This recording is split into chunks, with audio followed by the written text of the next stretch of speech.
الشيطان الرجيم بسم الله الرحمن الرحيم حسبي الله ونعم الوكيل আল্লাহ তাআলাই আমার জন্য যথেষ্ট এবং তিনি অতি উত্তম ব্যবস্থাকারী। ইহা শুনিয়া রাসূলুল্লাহ সাল্লাল্লাহু আলাইহি ওয়াসাল্লাম ইরশাদ করিলেন, আল্লাহ তাআলা উত্তম পন্থার চেষ্টা ও তদবির না করার কারণে তিরস্কার করেন। এই জন্য সবসময় প্রথমে নিজের যাবতীয় বিষয়ে বিচক্ষণতা অবলম্বন করো। যদি তারপরও অবস্থা বিপরীত হইয়া যায় তখন হাসবিয়াল্লাহু ওয়া নি'মাল ওয়াকিল পড়ো এবং উহা দ্বারা অন্তরে সান্ত্বনা লাভ করো। আল্লাহ তাআলাই আমার জন্য যথেষ্ট, আর তিনি এই অবস্থায় আমার উদ্দেশ্য পূরণ করিয়া দিবেন। আবু দাউদ শরীফের হাদিস। মৃত্যুর পর আগত অবস্থা সমূহের প্রতি ঈমান। মৃত্যুর পরে যে সমস্ত মানুষের সঙ্গে যে সমস্ত জিনিস ঘটবে তার প্রতি সেইগুলোর উপর ঈমান রাখা খুব জরুরি। বুঝতে পারলে? এই সম্পর্কে কোরআন শরীফে কি আয়াত আছে? আল্লাহু তাআলা ইয়া আইয়ুহান নাসু তাকু রাব্বাকুম ইন্না জালজালাতাস সাআতি শাইউন আযীম ইয়াওমা তারাউনাহা তাযহালু কুল্লু মুরদিআতিন আম্মা আরদাআত ওয়া তাযাউ কুল্লা যাতিন হামলাহা ওয়া তারান নাসা সুকারা ওয়া তারান আমাকারা ওয়া মা হুম বিসুকারা ওয়ালাকিন্না আযাবাল্লাহি শাদীদ। এটা সূরা হজ 2:1 এবং 2 আয়াতে আছে। আল্লাহ তাআলার ইরশাদ, হে লোক সকল, স্বীয় প্রতিপালকের ভয় করো। নিঃসন্দেহে কিয়ামতের কম্পন বড় ভয়ানক হবে। যেদিন তোমরা এই কম্পনকে দেখিবে সেদিন এমন অবস্থা হইবে যে সমস্ত স্তন্যদানকারিণী নারীগণ আপন স্তন্যপায়ী সন্তানদেরকে ভয়ের কারণে ভুলিয়া যাইবে এবং সমস্ত গর্ভবতী নারীগণ তাহাদের গর্ভপাত করিয়া ফেলিবে।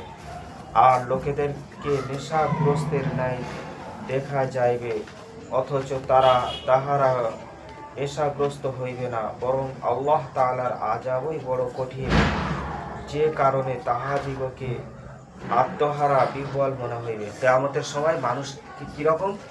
মানুষ যেন এক জায়গায় দাঁড়াতে পারবে না ঠিক মতো। মানুষ কিরকম হবে? পুরো নেশাগ্রস্ত মানুষের মতো। যারা নেশা করে তারা কি যখন রাস্তায় চলে সোজা হয়ে চলতে পারে? একবার এদিকে পড়ে একবার ওদিকে পড়ে, কিরকম পড়ে যায় না? তো ওই রকম কিয়ামতের দিনে মানুষ ওই রকম হয়ে যাবে। কিরকম ভয়ঙ্কর দিন আসবে তাহলে। তারপরে আরেকটা আয়াতে আল্লাহ বলছেন, ওয়ালা ইয়াসআলু হামিমুন হামিমা। আল্লাহ তাআলার ইরশাদ, ওই দিনকে অর্থাৎ কিয়ামতের দিন কোনো বন্ধুর খোঁজ লইবে না। তোমরা দুনিয়াতে যে বন্ধু করছো, বন্ধুদের খোঁজ নেবে? কিয়ামতের দিনে খোঁজ নেবে না। যখন তোমাদের একটা নেকি কম পড়ে যাবে, যখন তোমাদের বন্ধুর কাছে যাবে, সে বন্ধু নেকি দিয়ে দেবে না। এমনকি তুমি যদি নিজের মায়ের কাছে যাবে, মাও দেবে না, বাবাও দেবে না, ছেলে আত্মীয় স্বজন কেউ দেবে না। দেবে কি? কিয়ামতের দিনে একটা নেকি কম পড়ে গেলে কেউ দেবে? যে তুমি যখন বলবে যে একটা নেকি কম পড়ে গেছে, একটা নেকি আমার দিয়ে দাও, আমি জান্নাতে চলে যাই, গেলে তোমার জন্য জান্নাতে সুপারিশ করব, কিন্তু নেকি কেউ দেবে না। দেবে কি? যা নেকি কামাতে হবে এই দুনিয়াতেই কামাতে হবে। তোমরা যদি দুনিয়াতে ভালোভাবে চলো, আল্লাহর হুকুম মেনে চলো, তাহলে কি হবে? নেকি হবে, সেটা কিয়ামতের দিনে কাজে লাগবে। আল্লাহর হুকুম এবং হুজুর আকরাম সাল্লাল্লাহু আলাইহি সাল্লামের নুরানি তরিকা অনুযায়ী যদি জীবন যাপন করো তাহলে তোমাদের অনেক সওয়াব হবে, নেকি হবে, সেটা কিয়ামতের দিনে তোমাদের কাজে লাগবে। কাজে লাগবে না? কাজে লাগবে। ওই দিন অর্থাৎ কিয়ামতের দিন কোনো বন্ধুর খোঁজ লইবে না, অথচ তাহাদের একে অপরকে দেখাইয়া দেওয়া হইবে, অর্থাৎ একজন অন্যজনকে দেখিতে পাইবে। কিয়ামতের দিনে তোমাদের বন্ধুদের সঙ্গে দেখা হবে, একজন অন্যজনকে দেখতে পাইবে। সেদিন অপরাধী এই আকাঙ্ক্ষা করিবে যে আযাব হইতে মুক্তি পাওয়ার জন্য নিজের পুত্রদিগকে, স্ত্রীদিগকে, ভাইকে এবং আত্মীয় স্বজনদেরকে যাহাদের মধ্যে সে বসবাস করিত আর সমস্ত জমিনবাসীদেরকে নিজের মুক্তিপণ স্বরূপ দিয়া দেয় আর নিজেকে মুক্ত করিয়া লয়, ইহা কখনো হইবে না। وقال الله تعالى ولا تحسبن الله غافلا عما يعمل الظالمون। আল্লাহ তাআলার ইরশাদ, ওই সকল অত্যাচারী লোকেরা যাহা কিছু করিতেছে উহা সম্পর্কে আল্লাহ তাআলাকে তৎক্ষণাৎ পাকড়াও না করার কারণে কখনো বেখবর মনে করিও না, কেননা তাহাদেরকে আল্লাহ তাআলা ওই দিন পর্যন্ত অবকাশ দিয়া রাখিয়াছেন যেই দিন ভয়ের কারণে তাহাদের চক্ষুসমূহ বিস্ফারিত হইয়া থাকিবে এবং তাহারা হিসাবের স্থানের দিকে আপন মস্তক ঊর্ধ্বমুখী করিয়া দৌড়াইয়া যাইতে থাকিবে। তাহাদের চক্ষুসমূহ এইরূপ স্থির হইয়া যাইবে যে পালক পড়িবে না এবং তাহাদের অন্তরসমূহ একেবারেই দিশাহারা হইবে। সূরা ইব্রাহিম 42 নম্বর আয়াত। وقال الله تعالى والوزن يومئذ الحق فمن ثقلت موازينه فأولئك هم المفلحون ومن خفت موازينه فأولئك الذين خسروا أنفسهم بما كانوا بآياتنا يظلمون। সূরা আরাফ 8 নম্বর এবং 9 নম্বর আয়াত।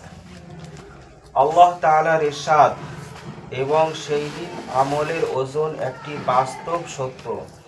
তারপর যেই ব্যক্তির পাল্লা ভারী হইবে সেই ব্যক্তি সফল কাম হইবে, আর যাহাদের ঈমান ও আমলের পাল্লা হালকা হইবে ইহারাই হইবে যাহারা নিজেদের ক্ষতি করিয়াছে, যেহেতু তাহারা আমার আয়াতসমূহকে অস্বীকার করিত। কিয়ামতের দিনে তোমরা যে ভালো মন্দ যে কাজগুলো করছো, দুনিয়াতে এসছো, তোমরা মাদ্রাসায় এসছো, অনেক সময় মাদ্রাসার ভালো কাজ করছো, তো ফজরের সময় উঠে তোমরা উজু করে নামাজ পড়ছো, এগুলো ভালো কাজ না? ভালো কাজ। কিন্তু আবার মসজিদে গিয়ে যখন মারপিট করছো, একজন বসে তার ফট করে লাঠি মেরে দিচ্ছ, তাহলে এগুলো কি ভালো কাজ? এগুলো ভালো কাজ না। তাহলে কিয়ামতের দিনে তোমাদের এই ভালো মন্দ কাজের হিসাব হবে, হিসাব হয়ে এর একটা নেকি, যেটা তোমরা ফজরের সময় উজু করে নামাজ পড়ছো ওর জন্য নেকি আল্লাহ দিচ্ছে, তো ওইটা একটা পাল্লায় রাখা হবে। আবার যে তোমরা মসজিদে গিয়ে মারপিট করছো বা রুমে বা খেলতে গিয়ে যেখানে মারপিট করছো, ওই যে গুনাহগুলো করছো, গুনাহগুলো আর একটা পাল্লায় রাখা হবে। এবং তোমাদের যদি ওই গুনার শাস্তি তো পাবে, কাল কিয়ামতের দিনে বলবে, তোমরা যদি কারোর উপর জুলুম অত্যাচার করো বা কারোর হক মেরে খাও, তো সেই বলবে তুমি প্রতিশোধ নিয়ে নাও, তোর প্রতিশোধ নিতে বলবে। আর না হলে প্রতিশোধ যদি না দিতে পারো, নেকি তোমরা যে নেকি করছো না, ওই নেকিগুলো যাকে তোমরা মানছো তাকে দিয়ে, তোমাদের নেকিগুলো তাকে দিয়ে দেবে। বা যার বাপ মা ধরে গাল দিচ্ছ, গাল দিচ্ছ বা বিভিন্ন রকমভাবে তাকে করছো, ওই তোমরা যে ভালো কাজগুলো করছো ওই নেকিগুলো তাদের দিয়ে দেবে, আর তাদের গুনাহগুলো তোমাদের ঘাড়ে চাপিয়ে দেবে। তাদের গুনাহগুলো কি করবে? তোমাদের ঘাড়ে চাপিয়ে দেবে, তোমরা যাদের মারছো। তাহলে কি মারাটা ভালো? এবার তারপরে কি হবে, তো ভালো মন্দ যা কিছু থাকবে, নেকি আর গুনাহ, এইবার নেকিগুলো একটা পাল্লায় রাখা হবে, বুঝলে? একটা পাল্লায় নেকি আর একটা পাল্লায় গুনাহ। এবার যদি নেকির পাল্লা ভারী মানে বেশি হয়, তাহলে তুমি নেকির দিকে যাবে, আর যদি গুনার পাল্লা বেশি হয় তাহলে গুনার দিকে যাবে। বুঝতে পারলে? সেইটা বলছে। তারপরে কোরআন শরীফের আয়াতে আল্লাহ কি বলছেন?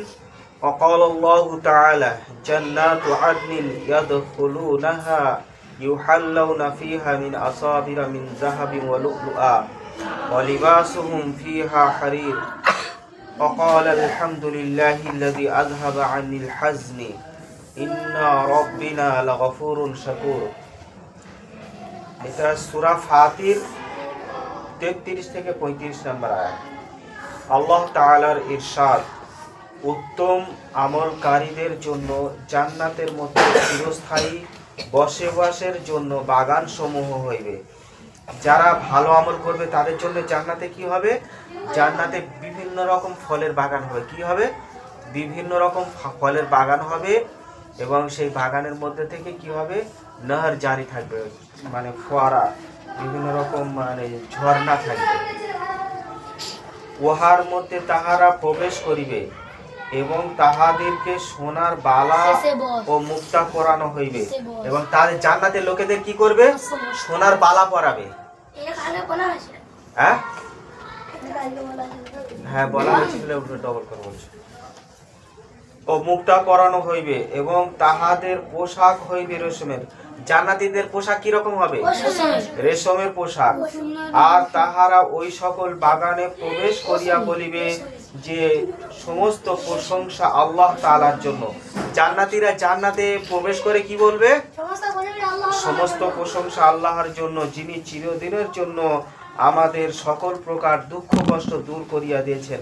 হ্যাঁ, তারপরে নিঃসন্দেহে আমাদের প্রতিপালক বড় ক্ষমাশীল ও অত্যন্ত গুণগ্রাহী, যিনি আমাদেরকে চিরস্থায়ী বাসস্থানে দাখিল করিয়াছেন, যেখানে না কোনো প্রকার কষ্ট আমাদেরকে স্পর্শ করে আর না কোনো ক্লান্তি স্পর্শ করে। এই দেখো, জান্নাতীরা যখন জান্নাতে চলে যাবে, জান্নাতের বিভিন্ন রকম ফল খাবে, বিভিন্ন রকম বাগানে ঘুরবে, জান্নাতে ঝর্ণার পানি গোসল করবে, করার পরে জান্নাতে আয়েশ আরামে তাদের চেহারা খুব সুন্দর হয়ে যাবে, খুব সুন্দর হয়ে যাবে। হয়ে যাওয়ার পরে সব কিছু ভুলে যাবে, দুনিয়ার কথা ভুলে যাবে। এবার ভুলে যাওয়ার পরে এবার আল্লাহ তাআলা তাদেরকে বলবে যে তোমরা যে নিয়ামত জান্নাতে ভোগ করছো, তোমরা যে এত সুখে শান্তি আছো, ওর থেকে বড় নিয়ামত তোমরা কি আরও পেতে চাও? তখন জান্নাতীরা বলবে, এর থেকে আরও বড় নিয়ামত কি হতে পারে? এই তো আমরা ভালোই আছি, এত সুন্দর জান্নাতে ঘুরছি, এত সুন্দর খেলাধুলা করছি, খাচ্ছি, এত মজা করছি, এর থেকে আরও বড়। তা বলে হ্যাঁ আছে। হ্যাঁ বলে তখন আল্লাহ বলবেন যে ঠিক আছে। তখন আল্লাহ তাআলা বলবেন যে তোমাদেরকে আমি দুনিয়াতে বলিনি, তোমরা যদি ভালো কাজ করে আসতে পারো তো জান্নাতে তোমাদেরকে আমি দর্শন দেবো, তোমাদেরকে দেখা দেবো। তখন কি করবেন? আল্লাহ তাআলা তার মাঝখানে যে পর্দা আছে, পর্দাটা সরিয়ে দেবেন, দিয়ে জান্নাতীদেরকে, যারা জান্নাতে যাবেন তাদেরকে ডাইরেক্ট আল্লাহ তাআলা দর্শন দেবেন, দেখা দেবেন। যারা জান্নাতি হবে তারা আল্লাহ তাআলাকে সচক্ষে এরকম দেখতে পাবে, আল্লাহর সঙ্গে দেখতে পাবে এবং কথা বলতে পারবে। তাই জান্নাতে যাওয়ার জন্য তোমরা তো মাদ্রাসায় এসছো নাকি? না তো দুনিয়ার তো অনেক কাজ ছিল। তোমার বাবা মারা যদি মনে করতো যে আমার ছেলে বড় হয়ে গেছে, এইবার এর যদি একটা সাইকেল গ্যারেজে দিত কিছু টাকা আসবে, তো আসবে না। তোমাদের যদি মাদ্রাসায় না দিয়ে যদি তোমাদের একটা মোটর সাইকেলে গ্যারেজে দিত, তো অন্তত তোমরা কিছু কাজ না জানলেও সপ্তাহে 500 টাকা 1000 টাকা দিত। তো 1000 টাকা 500 টাকা দিলে কোথায় দিতে? তোমরা বাবার হাতে দিতে। তো বাবা নিয়ে সেইটা তো সংসারে খরচা করতে পারতো। তো সেইটা বাবা সেইটা নিজেদের ফায়দা না করে তোমরা যাতে জান্নাতে যেতে পারো, তোমরা যাতে বড় হয়ে ভালো মানুষ হতে পারো, ভালো মানুষের সকলের সঙ্গে ভালো ব্যবহার করতে পারো, আর সকলের সঙ্গে ভালো ব্যবহার করে আল্লাহকে রাজি খুশি করতে পারো, এবং তোমাদের জীবনটা কিরকম করে করতে পারো যে তোমাদের জীবনটা আল্লাহর হুকুম এবং হুজুর আকরাম সাল্লাল্লাহু আলাইহি সাল্লামের নুরানি তরিকা অনুযায়ী যদি তোমরা চলো, তাহলে তোমরা কি হবে? তোমরা জান্নাতি হয়ে যাবে। তোমরা কি হয়ে যাবে? জান্নাতি হয়ে যাবে। জান্নাতে যখন যাবে তখন তোমাদেরকে আল্লাহ তাআলা অনেক নিয়ামত দান করবেন, আর জান্নাতে তোমাদেরকে আল্লাহ তাআলা দর্শন দেবেন। তো তোমরা কি জান্নাতে, তোমরা তো মাদ্রাসায় এসে কিসের জন্য?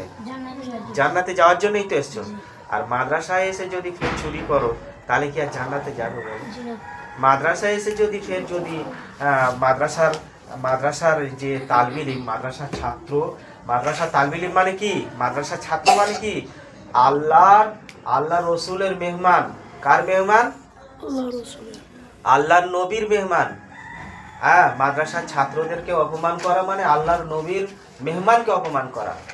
মাদ্রাসার ছাত্রদেরকে মারা মানে আল্লাহর নবীর মেহমানকে মারা। তাহলে তোমরা একটা মাদ্রাসার ছাত্রদেরকে মারছো, আবার ফের তার বাপ তুলে গাল দিচ্ছ, বড় ছোট কথা বলছো, তার মানে তোমরা কি করছো? কত বড় গুনার কাজ করছো বলো বলো তো?